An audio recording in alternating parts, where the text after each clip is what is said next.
ಯಾರು ಗಲಾಟೆ ಗದ್ದಲ ಮಾಡಬೇಡಿ, ಸುಮ್ಮನೆ ಲೈನಲ್ಲಿ ಕೂತಿರಿ, ಎಲ್ಲರಿಗೂ ಊಟ ಸಿಗುತ್ತೆ ಎಂದು ದೇವಸ್ಥಾನದ ಅರ್ಚಕ ಅಲ್ಲಿ ಕೂತಿರುವ ಭಿಕ್ಷುಕರ ಹತ್ರ ಹೇಳಿದರು.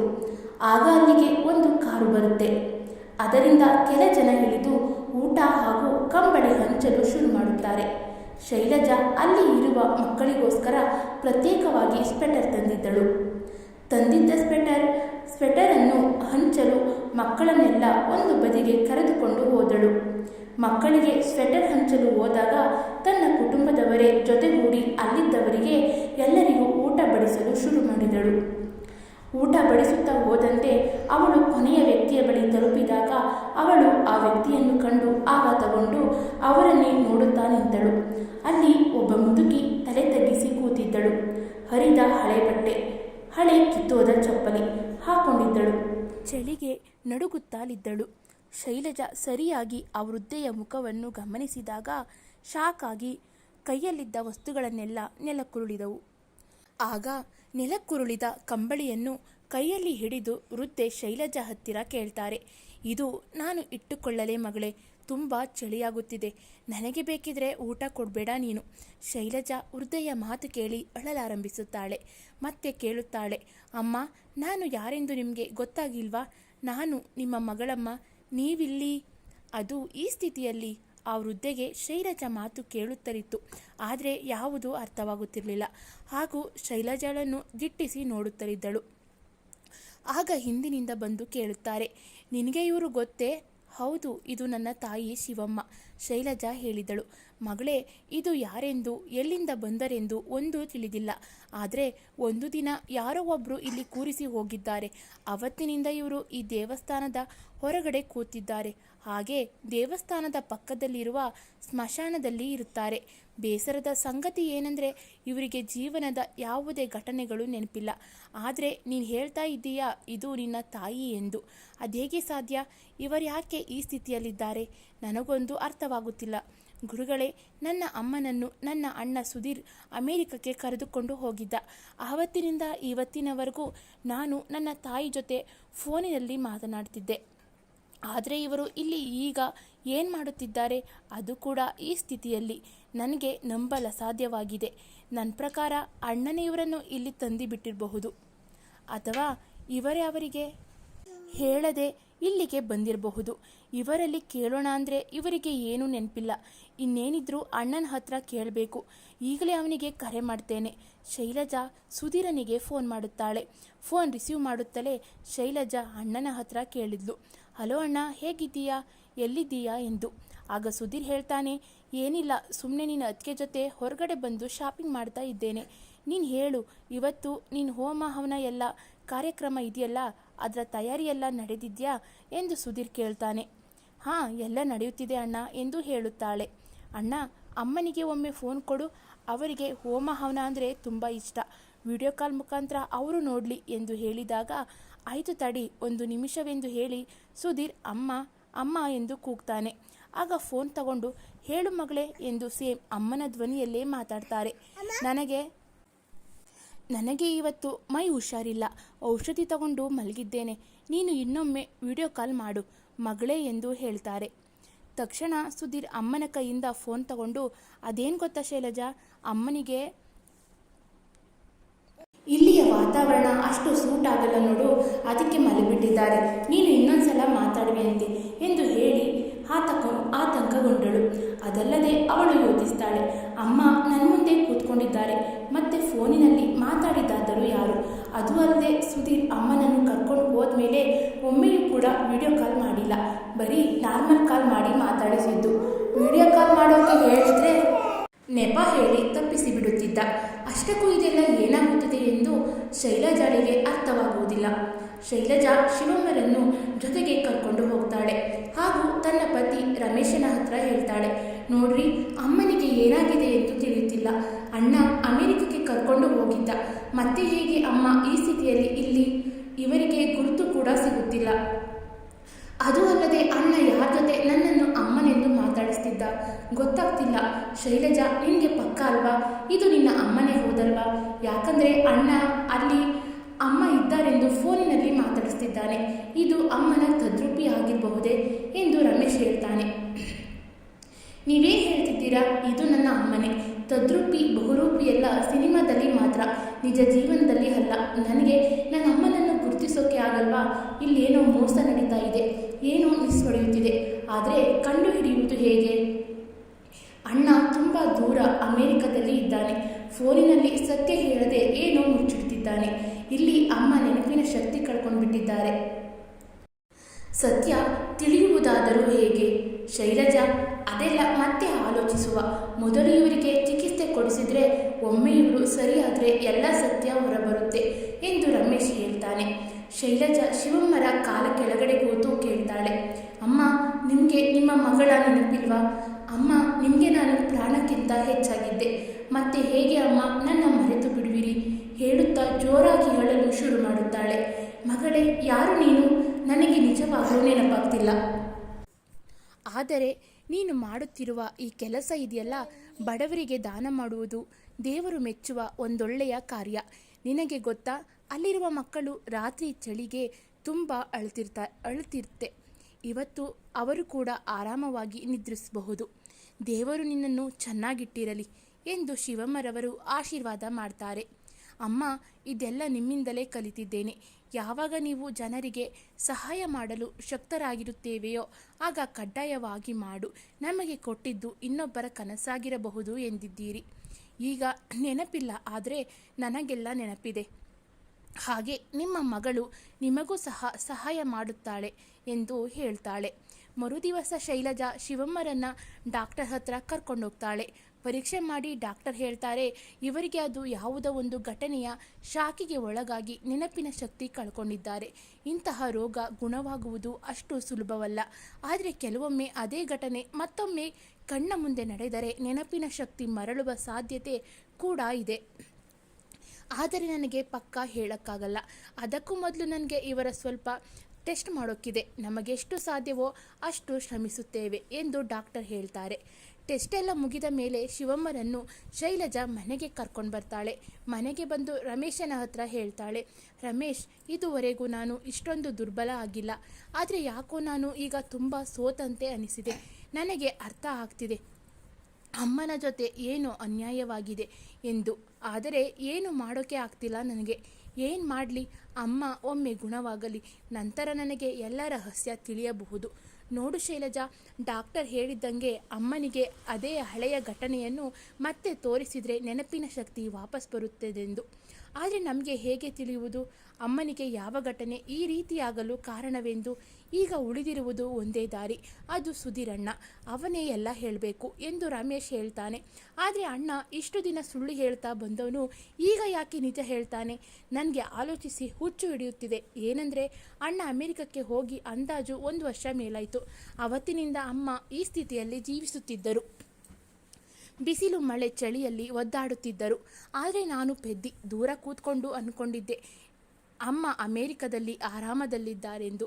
ಯಾಕೆ ಅಣ್ಣ ಅಮ್ಮನನ್ನು ವಿಡಿಯೋ ಕಾಲ್ ಮೂಲಕ ತೋರಿಸದೆ ಇದ್ದಾಗ ನನಗೆ ಡೌಟ್ ಬರದೇ ಹೋಯಿತು? ನಂಗೊತ್ತು ಶೈಲಜಾ ನಿನ್ನ ನೋವು, ಆದರೆ ಇದು ಭಾವನೆಗಳನ್ನು ವ್ಯಕ್ತಪಡಿಸೋ ಸಮಯವಲ್ಲ. ನಮಗೆ ಒಂದು ಹೆಜ್ಜೆ ಮುಂದೆ ಹೋಗಬೇಕಾಗಿದೆ. ಸುಧೀರಣ್ಣ ಸತ್ಯವೇನೋ ಹೇಳಕ್ಕಿಲ್ಲ. ಬದಲಾಗಿ ಅವನಿಗೆ ಅಮ್ಮನ ವಿಷಯ ತಿಳಿದರೆ ಅವನು ವಾಪಸ್ ಭಾರತಕ್ಕೆ ಬರೋ ಸಾಧ್ಯತೆ ಕಡಿಮೆ. ಅದಕ್ಕೆ ಅವನನ್ನು ಉಪಾಯದಿಂದ ಇಲ್ಲಿಗೆ ಕರೆಸಬೇಕು. ಕೇವಲ ಒಂದೇ ವಿಷಯ ಅವನನ್ನು ಇಲ್ಲಿಗೆ ಬರುವಂತೆ ಮಾಡಬಹುದು, ಅದುವೇ ಹಣ. ನೀನು ಅಣ್ಣನಿಗೆ ಕಾಲ್ ಮಾಡಿ ಹೇಳು, ಅಮ್ಮನ ಯಾವುದೋ ಒಂದು ಪಾಲಿಸಿ ಮೆಚೂರ್ ಆಗಿದೆ, ಅದು ಕೂಡ ಬರೋಬ್ಬರಿ 1 ಕೋಟಿ ರೂಪಾಯಿಯದ್ದು. ಅಮ್ಮನನ್ನು ಕರ್ಕೊಂಡು ಸಹಿ ಮಾಡಿಸಿದ ನಂತರ ಹಣ ಸೀದಾ ಖಾತೆಗೆ ಜಮಾವಣೆಯಾಗುತ್ತೆ. ಅವನಿಗೆ ಯಾವುದೇ ಸಂಶಯ ಬರದ ಹಾಗೆ ಆಗಲು ಇದರ ಬಗ್ಗೆ ಅಮ್ಮನ ಹತ್ರ ವಿಚಾರಿಸಲು ಹೇಳು. ಅಲ್ಟರ್ನೇಟಿವ್ ಆಗಿ ನನ್ನ ವಿಳಾಸ ಯಾವುದಾದರೂ ಪಾಲಿಸಿಗೆ ಕೊಟ್ಟಿದ್ದಾರೆಯೇ ಎಂದು ಕೇಳಲು ಹೇಳು. ನೀನು ಹೇಳಿದಾಗ ಅವನು ಏನಾದರೂ ನಾಟಕ ಮಾಡಬಹುದು ಅಥವಾ ಹೇಳಬಹುದು, ಅಮ್ಮ ಹೇಳುತ್ತಿದ್ದಾರೆಂದು. ಹಣದ ವಿಷಯ ಹೇಳಿದಂತೆ ಅವನು ಖಂಡಿತ ಬರ್ತಾನೆ. ಆಗ ನಾವು ಅವನ ಎಲ್ಲ ಆಟ ಹಿಡಿಯಬಹುದು.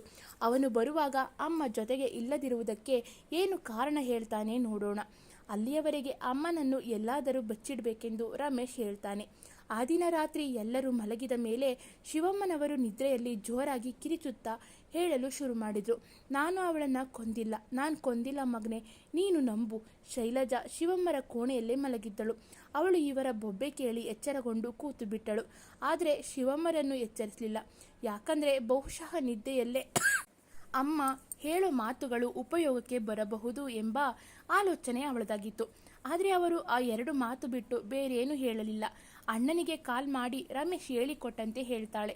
ಫೋನ್ ಕೊಡು ಎನ್ನುತ್ತಾಳೆ. ಆಗ ಸುಧೀರ್ ಅಮ್ಮ ಅವರ ವಯಸ್ಕರ ಜೊತೆ ಸುತ್ತಾಡಲಿಕ್ಕೆ ಹೊರಗೋಗಿದ್ದಾರೆ, ಅವರಿಗೂ ಮನೆಯಲ್ಲೇ ಕೂತು ಬೋರ್ ಆಗಿರುತ್ತೆ ಅವರಿಗೆ, ಅದಕ್ಕೆ ನಾನೇ ಅವರನ್ನು ಹೊರಗಡೆ ಹೋಗಿ ಸುತ್ತಾಡ್ಕೊಂಡು ಬರೋ ಕೇಳಿದ್ದೇನೆ. ಅರೆ ಅವ್ರ ಹತ್ರ ನಾನೇ ಹೇಳ್ತೇನೆ, ಬರಬೇಕೆಂದ್ರೆ ಬರ್ತೇನೆ ಕೂಡ, ಮತ್ತೆ ನಾನು ಮಾತ್ರ ಬಂದರೆ ನಡೆಯುತ್ತಾ ಎಂದು ಸುಧೀರ್ ಕೇಳ್ತಾನೆ. ಯಾಕಂದರೆ ಅಮ್ಮನಿಗೆ ವಯಸ್ಸಾಯ್ತಲ್ಲ, ಯಾತ್ರೆ ಮಾಡಿದರೆ ಅವರಿಗೆ ಉಸಿರಾಡಲು ತುಂಬ ಕಷ್ಟಪಡ್ತಾರೆ. ಅದು ಕೂಡ ಇಷ್ಟು ದೂರ. ಅಣ್ಣ ಪಾಲಿಸಿ ಅಮ್ಮನ ಹೆಸರಲ್ಲಿರೋದ್ರಿಂದ ಅವರ ಸಹಿ ಆಗಬೇಕಲ್ವಾ. ಆದರೆ ಅವರು ನಾಮಿನಿಯಾಗಿ ನಿಮ್ಮನ್ನು ಮಾಡಿದ್ದಾರೆ. ನಾನು ವಕೀಲರ ಹತ್ರ ಕೇಳ್ತೇನೆ, ಏನಾದರೂ ಮಾಡೋಕ್ಕಾಗುತ್ತಾ ಎಂದು ಶೈಲಜಾ ಕಾಲ್ ಕಟ್ ಮಾಡ್ತಾಳೆ. ಮರುದಿವಸ ವಾಪಸ್ ಅಣ್ಣನಿಗೆ ಕಾಲ್ ಮಾಡಿ ಹೇಳ್ತಾಳೆ, ಆ ಅಣ್ಣ, ನಾನು ವಕೀಲರ ಬಳಿ ಕೇಳಿದೆ, ನಿಮ್ಮ ಸಹಿ ನಡೆಯುತ್ತೆ ಎಂದು ಹೇಳಿದ್ದಾರೆ. ಆಗ ಸುಧೀರ್ ಹೇಳ್ತಾನೆ, ಸರಿ, ನಾನು ಆದಷ್ಟು ಬೇಗ ಟಿಕೆಟ್ ಬುಕ್ ಮಾಡ್ತೇನೆ. ನಿನ್ನ ಅತ್ತಿಗೆ ಕೂಡ ಬರೋಕೆ ರೆಡಿಯಾಗಿದ್ದಾಳೆ. ತುಂಬ ಸಮಯ ಆಯ್ತಲ್ವಾ, ನಾವು ಊರಿಗೆ ಬಂದು. ಹಾಂ ಅಣ್ಣ, ಎಲ್ಲರೂ ಬನ್ನಿ, ಅಮ್ಮ ಕೂಡ ಬಂದಿದ್ರೆ ಇನ್ನೂ ಚೆನ್ನಾಗಿರ್ತಿತ್ತು. ಆದರೆ ಅಣ್ಣ, ನೀವಿಬ್ಬರು ಬಂದರೆ ಅಲ್ಲಿ ಅಮ್ಮನ ಯಾರು ನೋಡ್ಕೋತಾರೆ? ಇಲ್ಲಿ ಅಮ್ಮನಿಗಾಗಿ ಫುಲ್ ಟೈಮ್ ಮೇಡಿದ್ದಾಳೆ, ಅವರು ಚೆನ್ನಾಗಿ ನೋಡ್ಕೊಳ್ತಾರೆ, ಮತ್ತೆ ಸ್ವಲ್ಪ ದಿನದ ಮಟ್ಟಿಗೆ ಅಲ್ವಾ ಎಂದು ಸುಧೀರ್ ಹೇಳ್ತಾನೆ. ಕಾಲ್ ಕಟ್ ಮಾಡಿದ ನಂತರ ಶೈಲಜಾ ರಮೇಶನ ಹತ್ರ ಹೇಳ್ತಾಳೆ, ನೋಡಿದ್ರಾ, ಸುಳ್ಳಿನ ಮೇಲೆ ಸುಳ್ಳು ಹೇಳ್ತಿದ್ದಾನೆ. ಬಾ ಅಣ್ಣ ಬಾ, ನಿನ್ನ ಸುಳ್ಳಿನ ಸರಮಾಲೆಗೆ ನಾನು ಉತ್ತರ ನೀಡದೇ ಇದ್ದರೆ ನಾನು ಶೈಲಜಾಳೆ ಅಲ್ಲ. ಆಗ ರಮೇಶ್ ಹೇಳ್ತಾನೆ, ನಮಗೆ ಎಲ್ಲವೂ ಎಚ್ಚರಿಕೆಯಿಂದ ಕೆಲಸ ಮಾಡಬೇಕಾಗಿದೆ. ಅವನು ಬರೋ ಮುಂಚೆ ಏನು ತಿಳಿಯಬಾರ್ದು. ಒಂದು ದಿನ ಶೈಲಜಾ ಅಮ್ಮನನ್ನು ಕರ್ಕೊಂಡು ಪಾರ್ಕಿಗೆ ಹೋಗ್ತಾಳೆ. ಅಲ್ಲಿ ತನ್ನ ಬಳಿ ಇದ್ದ ಹಳೆ ಫೋಟೋಗಳನ್ನು ತೋರಿಸಲು ಶುರು ಮಾಡುತ್ತಾಳೆ. ಆದರೆ ಅವರು ಅದೆಲ್ಲವನ್ನು ಅಪರಿಚಿತರಂತೆ ನೋಡುತ್ತಿದ್ದರು. ಎಲ್ಲಿಯವರೆಗೆ ಅಂದರೆ ತನ್ನ ಪತಿಯ ಫೋಟೋ ಕೂಡ ಅವರಿಗೂ ಗುರುತಿಸಲು ಸಾಧ್ಯವಾಗಿರಲಿಲ್ಲ. ಆದರೆ ಹೀಗೆ ಫೋನಿನಲ್ಲಿ ಫೋಟೋಗಳನ್ನು ತೋರಿಸುತ್ತಿದ್ದಂತೆ ಅಚಾನಕ್ಕಾಗಿ ಸುಧೀರನ ಫೋಟೋ ಕಂಡಾಗ ಅವರು ಶಿವಮ್ಮರ ಮುಖಭಾವ ಬದಲಾಗುತ್ತೆ. ಅವರು ತಕ್ಷಣ ಕೇಳಿದರು, ಈ ಮನುಷ್ಯ ನಿನ್ನ ಕುಟುಂಬದ ನಡುವೆ ಏನು ಮಾಡುತ್ತಿದ್ದಾನೆಂದು ನಿನಗೆ ಗೊತ್ತಿದೆಯಾ? ಇವನು ಏನು ಮಾಡಿದ್ದ? ಶೈಲಜಾ ಉತ್ತೇಜಿತಳಾಗಿ ಶಿವಮ್ಮರ ಹತ್ರ ಪ್ರಶ್ನೆ ಮಾಡ್ತಾಳೆ. ಶಿವಮ್ಮರವರು ಇನ್ನೇನು ಮಾತಾಡಬೇಕೆನ್ನೋಷ್ಟರಲ್ಲಿ ಒಬ್ಬ ಅಪರಿಚಿತ ವ್ಯಕ್ತಿ ಅಲ್ಲಿಗೆ ಬಂದು, ಶೈಲಜಾ, ನೀನು ತುಂಬ ದಿನಗಳ ನಂತರ ನಿಮ್ಮನ್ನು ನೋಡುತ್ತಿದ್ದೇನೆ. ಶಿವಮ್ಮ ಅಮೇರಿಕದಿಂದ ಯಾವಾಗ ಬಂದರು? ಅರೆ ವನಜಾ ಆಂಟಿ, ನೀವು ಹೇಗಿದ್ದೀರಾ? ಶೈಲಜಾ ಕೇಳಿದ್ಲು. ಮಗಳೇ, ನಾನು ಚೆನ್ನಾಗಿದ್ದೀನಿ. ಈ ಮೊಹಲಾದಿಂದ ಹೋದ್ಮೇಲೆ ಸಂಬಂಧಗಳೇ ಮುರಿದು ಹೋಗಿದೆ. ವಯಸ್ಸಾಯ್ತಲ್ಲಮ್ಮ, ಹೊರಗಡೆ ಹೆಚ್ಚು ಬರೋಕ್ಕಾಗಲ್ಲ. ಶಿವಮ್ಮ ಅಮೇರಿಕಕ್ಕೆ ಹೋಗೋ ಸಮಯದಲ್ಲಿ ಭೇಟಿಯಾಗಿದ್ದು. ಈಗ ಮತ್ತೆ ಬಂದಿದ್ದು ನನಗೆ ತಿಳಿದೇ ಇಲ್ಲ. ನನಗೆ ಕಾಲ್ ಮಾಡಿ ಹೇಳ್ಬೋದಿತ್ತಲ್ವಾ?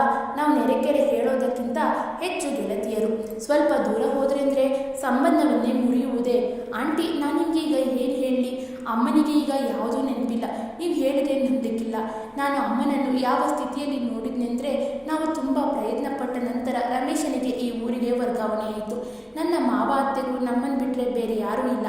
ಅಲ್ಲಿ ಅಮೆರಿಕದಲ್ಲಿ ಅಣ್ಣನ ಜೊತೆ ಸಿಕ್ಕಾಕೊಂಡಿದ್ದಾರೆ. ಇದೇ ಊರಿಗೆ ಬಂದು ಅಮ್ಮನನ್ನು ವಾಪಸ್ ಕರೆಸಿ ಎಲ್ಲರೂ ಜೊತೆಯಾಗಿ ಇರೋಣವೆಂದು ಆಲೋಚನೆ ಮಾಡಿದ್ದೆ. ಆದರೆ ಇಲ್ಲಿಗೆ ಬಂದು ಇಷ್ಟ ಸಿದ್ಧಿ ಪೂಜೆಗೋಸ್ಕರ ದೇವಸ್ಥಾನಕ್ಕೆ ಹೋದಾಗ ಅಮ್ಮ ಭಿಕ್ಷೆ ಬೇಡೋರ ಜೊತೆ ಸ್ಮಶಾನದ ಬಳಿ ಇರುವ ದೇವಸ್ಥಾನದಲ್ಲಿ ಕೂತಿದ್ರು. ನನಗೆ ಆ ಕ್ಷಣ ಏನಾಗ್ತಿದೆ ಒಂದು ತಿಳಿಯದೆ ಮೂಕ ಪ್ರೇಕ್ಷಕಳಾಗಿದ್ದೆ. ನಾನು ಅಮ್ಮ ಅಮೆರಿಕದಲ್ಲಿ ಆರಾಮದಲ್ಲಿದ್ದಾರೆಂದು ಭಾವಿಸಿದ್ದೆ. ಆದರೆ ಹೀಗೆ ಹೇಗಾಯಿತು ಎಂದು ಅಮ್ಮನೇ ಹೇಳಬೇಕು ಅಥವಾ ಅಣ್ಣ ಹೇಳಬೇಕು. ಅಮೆರಿಕಕ್ಕೆ ಹೋಗೋ ಮುಂಚೆ ನನ್ನ ಹತ್ರ ಕೆಲವೊಂದು ವಿಷಯ ಹಂಚಿಕೊಂಡಿದ್ರು. ಸುಧೀರ್ ನನ್ನ ಜೊತೆ ಸರಿಯಾಗಿ ಮುಖ ನೋಡಿ ಮಾತಾಡಲ್ಲವೆಂದು ತನ್ನಲ್ಲಿ ದುಃಖ ತೋಡಿಕೊಂಡಿದ್ಲು. ಒಂದು ದಿನ ನನ್ನನ್ನು ಮೀಟ್ ಆಗಲು ಬಂದಿದ್ರು. ಆಗ ಅವರು ಕೇಳಿದ್ರು, ವನಜಾ, ಒಂದು ಕಪ್ ಚಹಾ ಕುಡಿಸ್ತೀಯಾ ಎಂದು. ನಾನು ಜೊತೆಗೆ ಹೇಳಿ ಚಹಾ ತರಿಸಿದ್ದೆ. ಚಹಾ ಬಂದ ಮೇಲೂ ಶಿವಮ್ಮ ಏನೋ ಹೇಳಬೇಕೆಂದ್ಕೊಂಡಿದ್ಲು. ಆದರೆ ಹೇಳೋಕ್ಕಾಗದೆ ಒದ್ದಾಡ್ತಿದ್ಲು. ಆಗ ನಾನು ಕೇಳಿದೆ, ಏನಾದರೂ ತೊಂದರೆ ಇದೆಯಾ ಹೇಳು. ಆಗ ಅವಳು, ನನಗೆ ಹಸಿವಾಗ್ತಿದೆ, ಏನಾದರೂ ತಿನ್ನಿಸ್ತೀಯಾ ಎಂದು ಕೇಳಿದಳು. ಇದು ಸುಧೀರ್ನಿಗೆ ಅಥವಾ ಸೊಸೆಗೆ ಗೊತ್ತಾಗಬಾರದು. ಅದೇನೆಂದರೆ ಅವರಿಬ್ಬರು ಬೆಳಿಗ್ಗೆ ಎಲ್ಲಿಗೋ ಹೊರಟು ಹೋದರು. ನನಗೆ ಗೊತ್ತಿಲ್ಲ ಅವರು ಇನ್ಯಾವಾಗ ಬರ್ತಾರೆಂದು. ನಾನು ಅಂದ್ಕೊಂಡಿದ್ದೆ ಅವರು ನನಗೆ ಊಟ ತಿಂಡಿ ಫ್ರಿಜ್ಲಿ ಇಟ್ಟಿರಬಹುದೆಂದು. ನನ್ನ ಹತ್ರ ಹಣ ಕೂಡ ಇಲ್ಲ. ಈ ಮಾತು ಕೇಳಿ ನನಗೆ ಸುಧೀರ್ನ ಮೇಲೆ ತುಂಬ ಸಿಟ್ಟು ಬಂತು. ಯಾರಾದರೂ ಹೀಗೆ ಮಾಡ್ತಾರಾ? ನನಗೇನಾದರೂ ತಿನ್ಸಮ್ಮ, ನನಗೆ ಸಕ್ಕರೆ ಕಾಯಿಲೆ ಬೇರೆ ಇದೆ, ಹೆಚ್ಚು ಹೊತ್ತು ಹಸಿವಿನಿಂದ ಇರೋಕ್ಕಾಗಲ್ಲ ಎಂದು ಹೇಳಿದಾಗ ಸೊಸೆ ಹತ್ರ ಬೇಗ ದೋಸೆ ರೆಡಿ ಮಾಡಿಸಿ ಕೊಟ್ಟೆ. ಇದು ಒಂದು ದಿನದ ನಂತರ ನಿಮ್ಮ ಮನೆಯಿಂದ ಕಿರುಚಾಟ ಬೊಬ್ಬೆ ಕೇಳುತ್ತಲೇ ಇತ್ತು. ಇದು ಹೆಚ್ಚಾದಾಗ ಒಂದು ದಿನ ನನ್ನ ಮಗ ಪೊಲೀಸರಿಗೆ ಕರೆ ಮಾಡಿ ಕರೆಸಿದ್ದ. ಯಾಕಂದರೆ ಒಮ್ಮೆ ಈ ಗಲಾಟೆ ಬಂದಾಗಲೆಂದು. ಆದರೆ ನಮ್ಮ ಈ ಪ್ರಯತ್ನ ನಮ್ಮನ್ನು ದೂರ ಮಾಡುವಂತೆ ಮಾಡಿತ್ತು. ಅವತ್ತಿನಿಂದ ಶಿವಮ್ಮ ಬದಲಾಗಿದ್ರು. ನನ್ನ ಜೊತೆ ಮಾತೇ ಆಡಿಲ್ಲ. ನನ್ನ ಮನೆಗೆ ಬರೋದನ್ನೇ ನಿಲ್ಲಿಸಿದ್ಲು. ಹೀಗೆ ಒಂದಿನ ಅಚಾನಕ್ಕಾಗಿ ನಮ್ಮ ಮನೆಗೆ ಬಂದು ನಾನು ನನ್ನ ಮಗನ ಜೊತೆ ಅಮೆರಿಕಕ್ಕೆ ಹೋಗ್ತಿದ್ದೇನೆ. ಅರೆ, ನಾನೇ ನನ್ನ ಮಗನನ್ನು ತಪ್ಪು ತಿಳ್ಕೊಂಡಿದ್ದೆ. ನಾನು ಹೋಗಿ ಬರ್ತೇನೆ, ಗೊತ್ತಿಲ್ಲ ನಮ್ಮಿಬ್ಬರ ಭೇಟಿ ಮತ್ತೆ ಯಾವಾಗ ಆಗುತ್ತೆ ಎಂದು. ನಾನು ಅಂದ್ಕೊಂಡೆ, ಆಯ್ತಮ್ಮ, ಇವರೀಗ ಎಲ್ಲ ಸರಿಯಾಗಿಬಿಟ್ಟಿದ್ದಾರೆ, ಒಳ್ಳೇದಾಯಿತು. ಅದಲ್ಲದೆ ಮನೆಗೆ ಲಾಕ್ ಮಾಡಿ ಎಲ್ಲರೂ ಹೊರಡೋದನ್ನು ನಾನು ನನ್ನ ಕಣ್ಣಾರೆ ನೋಡಿದ್ದೇನೆ. ಸ್ವಲ್ಪ ದಿನಗಳ ನಂತರ ನಾವು ಕೂಡ ನಮ್ಮ ಹೊಸ ಮನೆಗೆ ಶಿಫ್ಟ್ ಆದ್ವಿ. ಮತ್ತೆ ಈಗ ನೋಡ್ತಿದ್ದೇನೆ ಇವರನ್ನ ಎಂದು ವನಜಾ ಹೇಳ್ತಾರೆ. ಇಷ್ಟೆಲ್ಲ ನಡೆದಿದ್ರು ಅಮ್ಮ ನನ್ನ ಹತ್ರ ಒಂದೇ ಒಂದು ವಿಷಯ ಹೇಳಿಲ್ಲ. ಈಗ ನನಗೆ ಪಕ್ಕ ಆಗ್ತಿದೆ, ಇದೆಲ್ಲ ಅಣ್ಣಂದೇ ಕೆಲಸ, ಏನು ಪ್ಲಾನಿಂಗ್ ಮಾಡಿದ್ದಾನೆ ಅವನೆಂದು ಶೈಲಜಾ ಹೇಳ್ತಾಳೆ. ಹೌದು ಮಗಳೇ, ನಾನು ಕೂಡ ಹೇಳೋಕೆ ನಿನ್ನ ಅಮ್ಮನ ಹತ್ರ ಹೇಳಿದೆ. ಆದರೆ ಇನ್ನೆಷ್ಟು ದಿನ ಇರ್ತೀನಿ, ನಾನು ಸುಮ್ಮನೆ ಮಗಳಿಗೇಕೆ ತೊಂದರೆ ಕೊಡೋದೆಂದು ನನ್ನ ಬಾಯಿ ಮುಚ್ಚಿಸುತ್ತಿದ್ಲು. ಅದಲ್ಲದೆ ಮಗನಿಗೆ ಮೊದಲಿನಿಂದಲೇ ನನ್ನನ್ನು ಕಂಡ್ರೆ ಆಗಿ ಬರಲ್ಲ ಎಂದು ಹೇಳಿದರು. ಹೌದಾ, ಇದೆಲ್ಲ ನನಗೆ ಮೊದಲೇ ತಿಳಿದಿದ್ರೆ ಅಣ್ಣನಿಗೆ ಒಂದು ಗತಿ ಕಾಣಿಸುತ್ತಿದ್ದೆ ಎಂದು ಶೈಲಜಾ ಕೋಪದಿಂದ ಹೇಳ್ತಾಳೆ. ಮಗಳೇ, ಈ ವಿಷಯದಲ್ಲಿ ನನ್ನ ಯಾವುದೇ ಸಹಾಯ ಬೇಕಿದ್ರೂ ಸಂಕೋಚವಿಲ್ಲದೆ ನನ್ನ ಬಳಿ ಕೇಳು. ಎಷ್ಟೊಂದು ನಗುತ್ತಾ ಮಾತಾಡ್ತಿದ್ದ ನನ್ನ ಗೆಳತಿ ಪಾಪ ಏನಾಯ್ತು, ಇಷ್ಟೊಂದು ಭೀತಿಯಲ್ಲಿ ಬದುಕುವ ಹಾಗೆ ಆಗಿದೆ ಎಂದು ವನಜಾ ಹೇಳ್ತಾರೆ. ನಂತರ ವನಜಾ ಅಲ್ಲಿಂದ ತೆರಳ್ತಾರೆ. ಶೈಲಜಾ ಕೂಡ ಶಿವಮ್ಮನನ್ನು ಕರ್ಕೊಂಡು ಮನೆಗೆ ವಾಪಸ್ ಬರ್ತಾಳೆ. ಮತ್ತೆ ಅವರಿಗೆ ಸುಧೀರನ ಫೋಟೋ ತೋರಿಸಿ ಕೇಳ್ತಾಳೆ, ಇವರು ಯಾರೆಂದು ಗೊತ್ತಾ? ಆದರೆ ಈ ಬಾರಿ ಅವರಿಗೆ ಯಾವುದೇ ನೆನಪು ಆಗಲಿಲ್ಲ. ದಿನಗಳು ಹೀಗೆ ಸಾಗುತ್ತಿದ್ದವು. ಒಂದು ದಿನ ಸುಧೀರ್ ಬಂದೇ ಬಿಟ್ಟ. ಬರ್ತಾನೆಂದು ತಿಳಿದಿದ್ದ ಶೈಲಜಾ ಅಮ್ಮನನ್ನ ಬೇರೆ ಕಡೆ ಮರೆ ಮಾಡಿದ್ದಳು. ಬಂದು ಒಂದು ನಿಮಿಷ ಆಗೋ ಮುಂಚೆನೇ ಸುಧೀರ್ ಕೇಳ್ತಾನೆ, ಯಾವಾಗ ಸಹಿ ಮಾಡೋಕ್ಕೆ ಹೋಗಬೇಕೆಂದು. ತಡಿಯಣ್ಣ, ಬಂದು ಒಂದು ತಾಸಾಗಿಲ್ಲ, ಆಗಲೇ ಅರ್ಜೆಂಟ್ ಯಾಕೆ ಮಾಡ್ತೀಯಾ? ಸ್ವಲ್ಪ ನಮ್ಮ ಜೊತೆನೂ ಇದ್ದು ಬಿಡು. ಹಂಗಲ್ಲ ಶೈಲಜಾ, ನಿಮ್ಮ ಜೊತೆ ಇರೋಕ್ಕೆ ತುಂಬ ಆಸೆ ಇದೆ. ಆದರೆ ಪಾಪ ಅಲ್ಲಿ ಅಮ್ಮನನ್ನು ಬಿಟ್ಟು ಬಂದಿದ್ದೇವೆ, ಅವರಿಗೆ ಒಬ್ಬರಿಗೆ ತುಂಬ ಬೇಸರ ಆಗಬಹುದು ಎಂದು ಸುಧೀರ್ ಹೇಳ್ತಾನೆ. ಹಾಂ ಹೌದು, ಸರಿನೇ, ಅದು ಸರಿನೇ. ಬೇಗ ಅಮ್ಮನಿಗೆ ಕಾಲ್ ಮಾಡು, ವಿಡಿಯೋ ಕಾಲ್ ಮಾಡು, ನಮಗೂ ತಿಳಿಯುತ್ತೆ ಅಲ್ವಾ ಅಮ್ಮ ಒಬ್ಬಂಟಿ ಖುಷಿಯಾಗಿದ್ದಾರೋ ಇಲ್ವೋ ಎಂದು. ಅರೆ ಇಲ್ಲ ಇಲ್ಲ, ಈಗ ಅಮ್ಮ ಔಷಧಿ ಕುಡಿದು ಮಲಗೋ ಸಮಯ. ಈಗ ಅವರ ಮೇಡಲ್ಲಿ ಮಾತಾಡಿದ್ದಷ್ಟೇ, ಅವರು ಮಲಗಿದ್ದಾರೆಂದು ಹೇಳಿದ್ಲು. ಮತ್ತೆ ಮಾತಾಡಿಸ್ತೇನೆ. ಆಯ್ತಣ್ಣ, ನೀನು ಮಾತಾಡಿಸೋದು ಬೇಡ, ನಾನೇ ಅಮ್ಮನನ್ನು ನಿಮ್ಮ ಹತ್ರ ಮಾತಾಡಿಸ್ತೇನೆ ಎಂದು ಶೈಲಜಾ ಹೇಳಿದಾಗ ಸುಧೀರ್ ಗಾಬರಿಯಿಂದ ತಿರುಗಿ ನೋಡ್ತಾನೆ. ಆಗ ರಮೇಶ್, ವನಜಾ ಶಿವಮ್ಮರನ್ನು ಕರ್ಕೊಂಡು ಒಳಗೆ ಬರ್ತಾರೆ. ಶಿವಮ್ಮರನ್ನು ಕಂಡು ಸುಧೀರ್ ಹಾಗೂ ಹೆಂಡತಿ ಮಮತಾ ಇಂಗುತಿಂದ ಮಂಗನಂತೆ ಪಿಲಿ ಕಣ್ಣಿನಲ್ಲಿ ನೋಡ್ತಾರೆ. ಏನಾಯ್ತಣ್ಣ, ಶಾಕ್ ಆಯ್ತಾ? ನೀವೇನು ಅಂದ್ಕೊಂಡಿದ್ದೀರಾ? ಇಷ್ಟು ದೊಡ್ಡ ಪಾಪ ಮಾಡಿ ನೀವು ಬಚಾವಾಗಬಹುದು ಎಂದ ಪಾಲಿಸಿ ಒಂದು ನೆಪವಷ್ಟೇ, ನಿಮ್ಮನ್ನು ಇಲ್ಲಿಗೆ ಕರೆಸಲು ಮಾಡಿದ ತಂತ್ರವಷ್ಟೇ. ನಿಜ ಹೇಳಬೇಕಂದ್ರೆ ಅಮ್ಮ ನನ್ನ ಹತ್ರ ಮುಂಚೆನೇ ಎಲ್ಲ ಸತ್ಯವನ್ನು ಬಿಚ್ಚಿಟ್ಟಿದ್ರು. ಈಗ ನೀವು ಅಮೆರಿಕಕ್ಕೆ ಹೋಗಲ್ಲ, ಬದಲಾಗಿ ಜೈಲಿಗೆ ಹೋಗ್ತೀರೆಂದು ಶೈಲಜಾ ಹೇಳ್ತಾಳೆ. ಏನಮ್ಮ ಹೇಳಿದ್ರಾ? ಇವರ ನೆನಪಿನ ಶಕ್ತಿ ಅದಾಗಲೇ ಹೋಗಿತ್ತು. ಮತ್ತೆ ಹೇಗೆ ಅವರು ಸುಧೀರ್ ಗಡಿಬಿಡಿಯಿಂದ ಹೇಳಿದ. ಅರೆ ವಾ, ಹಾಗಾದರೆ ಎಲ್ಲ ನೀನೇ ಹೇಳ್ತೀಯಾ ಅಲ್ಲ? ನನ್ನಲ್ಲಿರೋ ದೊಡ್ಡ ಸಾಕ್ಷ್ಯಾಧಾರವನ್ನು ತೋರಿಸ್ಲಾ? ಎಲ್ಲ ಹೇಳಬೇಕು. ಇಲ್ಲ ಅಂದರೆ ನೀನು ಅಮೆರಿಕಕ್ಕೆ ಹೋಗೋ ಕನಸನ್ನು ಬಿಟ್ಟು ಬಿಡುವುದು ಒಳ್ಳೆಯದು. ಎಲ್ಲ ಸತ್ಯವನ್ನು ಹೇಳಲೇಬೇಕು. ನೀನು ಹೇಳಿದರೆ ನನಗೆ ನಿನ್ನನ್ನು ಕ್ಷಮಿಸೋ ಮನಸ್ಸು ಬಂದರೂ ಬರಬಹುದು. ಅದೇನಾಯಿತು ಅಂದರೆ ಶೈಲಜಾ, ಅಮ್ಮನಿಗೆ ವಯಸ್ಸಾದಂತೆ ನನಗೆ ಭಾರವೆನಿಸಲು ಶುರುವಾಯಿತು. ಅವರನ್ನು ಹೆಂಗಾದರೂ ಮಾಡಿ ನಮ್ಮಿಂದ ದೂರ ಮಾಡಬೇಕು ಯೋಚನೆ ಮಾಡಿದ್ವಿ. ಅದಕ್ಕಾಗಿ ನಮ್ಮ ಮನೆಯನ್ನು ಮಾರಿ ಶಾಶ್ವತವಾಗಿ ಅಮೆರಿಕದಲ್ಲಿ ನೆಲೆಸಬೇಕೆಂದು ಪ್ಲಾನ್ ಮಾಡಿದ್ವಿ. ಆದರೆ ಅದೇಗೋ ಗೊತ್ತಿಲ್ಲ, ಮನೆ ಮಾರೋ ವಿಷಯ ಅಮ್ಮನ ಕಿವಿಗೆ ಬಿದ್ದಿತ್ತು. ಅವರು ಮಾರೋದನ್ನು ವಿರೋಧಿಸಿದರು. ಅದಕ್ಕೆ ಮಮತಾ ಒಂದು ಚೂರಿ ತಗೊಂಡು, ನೀವು ಜಾಗದ ಕಾಗದ ಪತ್ರಕ್ಕೆ ಸಹಿ ಹಾಕ್ತಿದ್ರೆ ನಾನು ಕೈ ಕೊಯ್ದುಕೊಂಡು ಸಾಯ್ತೇನೆ ಎಂದು ಅಮ್ಮನು ಬೆದರಿಸ್ತಾಳೆ. ಆಗ ನಾನು ಕೂಡ ತಡೆಯೋ ನಾಟಕವಾಡ್ತೇನೆ. ಅಮ್ಮ ನಿಜವಾಗ್ಲೂ ಮಮತಾ ಕೈ ಕೊಯ್ದು ಬಿಡುತ್ತಾಳೆಂದು ಹೆದರಿಬಿಟ್ಟು ಹಿಂದೆ ಮುಂದೆ ನೋಡದೆ ಸಹಿ ಹಾಕಿ ಬಿಟ್ಟಿದ್ರು. ಅಮ್ಮ ನಮ್ಮ ಜೊತೆ ಅಮೆರಿಕಕ್ಕೆ ಹೊರಡಬಾರ್ದೆಂದು ಇನ್ನೊಂದು ಪ್ಲಾನ್ ಮಾಡಿದ್ವಿ. ಮಮತಾ ಮತ್ತೆ ಚಾಕು ತೆಗೆದು ಕೈಯನ್ನು ಕುಯ್ಯುವ ಪ್ರಯತ್ನ ಮಾಡ್ತಾಳೆ. ಆಗ ಕೈಯಲ್ಲಿದ್ದ ನಕಲಿ ರಕ್ತದ ಪ್ಯಾಕೆಟ್ ಹೊಡೆದು ಕೆಳಗೆ ಚೆಲ್ಲುತ್ತದೆ. ಮಮತಾ ಕೆಳಗೆ ಬಿದ್ದು ನರಳ ಅಮ್ಮ ನಕಲಿ ರಕ್ತ ಅಸಲಿ ರಕ್ತ ಅಂದ್ಕೊಂಡು ಹೆದರಿ ಮೂರ್ಛೆ ತಪ್ಪಿ ಬಿಡ್ತಾರೆ. ಸ್ವಲ್ಪ ಸಮಯದ ನಂತರ ಅಮ್ಮನಿಗೆ ಪ್ರಜ್ಞೆ ಬರುತ್ತೆ. ಆದರೆ ಅವರು ಶಾಕುಳಕ್ಕಾಗಿ ಎಲ್ಲವನ್ನು ಮರೆತು ಬಿಟ್ಟಿದ್ರು. ಇದು ಒಳ್ಳೆಯ ಅವಕಾಶ ಅಂದ್ಕೊಂಡು ನಿನ್ನ ಹತ್ರ ಅಮ್ಮನನ್ನು ಅಮೆರಿಕಾಗೆ ಕರ್ಕೊಂಡು ಹೋಗ್ತೇವೆ ಎಂದು ಸುಳ್ಳು ಹೇಳಿದ್ವಿ. ಹೋಗುವಾಗ ಕರ್ಕೊಂಡು ಹೋಗಿದ್ದು ನಿಜ, ಆದರೆ ಅರ್ಧ ದಾರಿಯಲ್ಲಿ ಕಾರಿನಿಂದ ಇಳಿಸಿಬಿಟ್ಟು ಬಿಟ್ಟಿದ್ವಿ. ಯಾಕಂದರೆ ನಮಗೆ ಖಾತ್ರಿಯಾಗಿತ್ತು ಅಮ್ಮ ವಾಪಸ್ ಊರಿಗೆ ತಲುಪಲ್ಲವೆಂದು, ಯಾರಿಗೂ ತನ್ನ ಪರಿಚಯ ಹೇಳಲು ಸಾಧ್ಯವಿಲ್ಲವೆಂದು. ಆದರೆ ನಿಮಗೆ ಹೇಗೆ ಇವರು ಸಿಕ್ಕಿದರೆಂದು ಗೊತ್ತಾಗಲಿಲ್ಲ. ಇನ್ನೊಂದು ಸತ್ಯವನ್ನು ಮುಚ್ಚಿಟ್ಟಿದ್ದಾನೆ ಪಾಪಿ. ಹೇಳೋ, ಹೇಗೆ ನೀವಿಬ್ರು ನನಗೆ ಊಟದಲ್ಲಿ ವಿಷ ಹಾಕಿ ನನ್ನನ್ನು ಕೊಲ್ಲಲು ನೋಡಿದ್ರಿ ಎಂದು. ಏನೋ ನಾನವತ್ತು ತಿನ್ನದೇ ಇದ್ದಿದ್ದಕ್ಕೆ ಮನೆಯ ಬೇಕು ಸತ್ತು ಬಿದ್ದಿತ್ತೆಂದು ಶಿವಮ್ಮರವರು ಅಚಾನಕ್ಕಾಗಿ ಹೇಳಿದರು. ಅಮ್ಮ, ನಿಮಗೆಲ್ಲ ನೆನಪು ವಾಪಸ್ ಬಂತ ಎಂದು ಶೈಲಜಾ ಕೇಳ್ತಾಳೆ. ಹಾ ಮಗಳೇ, ಇವನು ಯಾವಾಗ ಕತೆ ಹೇಳಲು ಶುರು ಮಾಡಿದೋ ಆಗ ನೆನಪಾಯಿತು. ಆದರೆ ನಾನು ನೋಡ್ತಾ ಇದ್ದೆ ಸತ್ತು ಹೋಗಿದ್ದ ಸೊಸೆ ಮತ್ತೆ ಜೀವಂತವಾಗಿದ್ದು ಹೇಗೆಂದು. ಇದೆಲ್ಲ ಕೇಳಿ ಶೈಲಜಾ ಕೇಳ್ತಾಳೆ, ನಾಚಿಕೆ ಆಗಲ್ವಾ ಅಣ್ಣ ನಿನಗೆ? ಇದು ನಮ್ಮ ಅಮ್ಮ ಕಣು, ಕಮ್ಮಿ ಅಂದರೂ 1 ವರ್ಷ ಬೀದಿಯಲ್ಲಿದ್ದರು. ನೀನು ಹೀಗೆ ಮುಂದುವರೆದು ಸ್ವಲ್ಪ ಸಮಯದ ನಂತರ ಅಮ್ಮ ಸತ್ತಿದ್ದಾರೆ ಎಂದು ಹೇಳ್ತಿದ್ದೆ ಏನೋ. ಅದು ಬಿಡು, ನಾನು ಕಾಲ್ ಮಾಡಿದಾಗ ಅಮ್ಮನ ಧ್ವನಿಯಲ್ಲಿ ಮಾತಾಡ್ತಿದ್ದೆಯಲ್ಲ, ಅದು ಹೇಗೆ? ಅದು ನಾನು ರೆಕಾರ್ಡ್ ಮಾಡಿ ಆಪ್ ಮೂಲಕ ಎಡಿಟ್ ಮಾಡಿ ಯಾವುದೇ ಸಂಶಯ ಬರದ ರೀತಿಯಲ್ಲಿ ನೋಡ್ಕೊಳ್ತಿದ್ದೆ. ಸಾರಿ ಅಣ್ಣ, ಇನ್ನು ನೀವಿಬ್ಬರು ಅಮೆರಿಕಾಗೆ ವಾಪಸ್ ಹೋಗೋದಿಲ್ಲ. ಪೊಲೀಸವರು ಬರ್ತಿದ್ದಾರೆ. ನೀವು ಹೇಳಿದ್ದೆಲ್ಲ ಈಗಾಗಲೇ ರೆಕಾರ್ಡ್ ಆಗಿದೆ. ನೀವು ಹೋಗಬೇಕಾದ ಜಾಗಕ್ಕೆ ಹೋಗ್ತೀರಾ ಎಂದು ಶೈಲಜಾ ಹೇಳಿದಾಗ, ಕ್ಷಮಿಸು ಶೈಲಜಾ, ನನ್ನಿಂದ ತಪ್ಪಾಯಿತು. ಅಮ್ಮ, ನೀವಾದರೂ ಹೇಳಿ, ತುಂಬ ಕಷ್ಟಪಟ್ಟು ಅಮೆರಿಕದಲ್ಲೂ ಸೆಟಲ್ ಆಗಿದ್ದೇನೆ ಎಂದು ಸುಧೀರ್ ಕೈ ಮುಗಿತಾನೆ. ಯಾಕೆ ಕ್ಷಮೆ ಕೇಳ್ತೀಯಾ? ಹೋಗು. ಇನ್ನೂ ಏನಾದರೂ ನನ್ನನ್ನು ಮುಗಿಸೋ ಪ್ಲಾನ್ ಇದ್ರೆ ಮಾಡೆಂದು ಶಿವಮ್ಮರವರು ಮಗನಿಗೆ ಹೇಳ್ತಾರೆ. ಆಗ ಪೊಲೀಸರು ಬಂದು ಇಬ್ಬರನ್ನು ಅರೆಸ್ಟ್ ಮಾಡಿ ಕರ್ಕೊಂಡು ಹೋಗ್ತಾರೆ. ಶೈಲಜಾ ಅಮ್ಮನ ಎದೆಗೆ ಹೊರಗೆ ಹೇಳ್ತಾಳೆ, ಅಮ್ಮ, ಇವತ್ತು ನಾನು ತುಂಬ ಖುಷಿಯಾಗಿದ್ದೀನಿ. ಅಷ್ಟೊತ್ತಿಗೆ ವನಜಾ ಅಲ್ಲಿಗೆ ಬರ್ತಾರೆ. ಅಮ್ಮ, ಇವರು ಯಾರು ಗೊತ್ತಾಯ್ತಾ? ಅರೆ ವನಜಾ ಎಂದಾಗ, ಅಲ್ಲ ಮಾರೈತಿ, ನೀನವತ್ತು ಅಮೆರಿಕಕ್ಕೆ ಹೋಗ್ತೇನೆ ಅಂದಾಗ ಅಷ್ಟು ಖುಷಿ ಕಾಣಲಿಲ್ಲ ಯಾಕೆ? ಅದು ಅವರು ಅಮೆರಿಕಾಗೆ ಕರ್ಕೊಂಡು ಹೋಗೋ ಬದಲು ನನ್ನನ್ನು ಮುಗಿಸೋಕೆ ಪ್ಲ್ಯಾನ್ ಮಾಡಿದ್ದು ನಾನು ಕೇಳಿಸ್ಕೊಂಡಿದ್ದೆ. ನಂತರ ಅವರ ಉಪಾಯದಿಂದ ನನ್ನನ್ನು ಈ ಸ್ಥಿತಿಗೆ ತಂದಿದ್ರು ಎಂದು ಶಿವಮ್ಮ ಹೇಳ್ತಾರೆ. ಸಾಕು, ಹಳೆಯದನ್ನೆಲ್ಲ ಹೇಳಿ ಮತ್ತೆ ಸಮಯ ಮನಸ್ಥ ವ್ಯರ್ಥ ಮಾಡಬೇಡಿ ಎಂದು ಹೇಳಿ ಎಲ್ಲರೂ ಜೋರಾಗಿ ನಗ್ತಾ ಒಳಗೆ ಹೋಗ್ತಾರೆ. ಸುಧೀರ್ ಮನುಷ್ಯರ ಹಾಗೆ ವರ್ತಿಸಿ ನನಗೂ ವಯಸ್ಸಾಗೋಕೆ ಇದೆ ಎಂಬ ಕನಿಷ್ಠ ಜ್ಞಾನ ಇರ್ತಿದ್ರೆ ಇವತ್ತು ಜೈಲಲ್ಲಿ ಕೂರೋ ಸ್ಥಿತಿ ಇರುತ್ತಿರಲಿಲ್ಲ. ಪಾಪದ ಕೊಡ ಒಂದು ದಿನ ತುಂಬುತ್ತೆ ಎಂಬುದಕ್ಕೆ ಈ ಕಥೆಯೇ ಉದಾಹರಣೆ. ಸ್ನೇಹಿತರೆ, ನಿಮಗೆ ಈ ಕತೆ ಇಷ್ಟವಾಗಿದೆ ಎಂದು ನಾನು ಭಾವಿಸುತ್ತೇನೆ.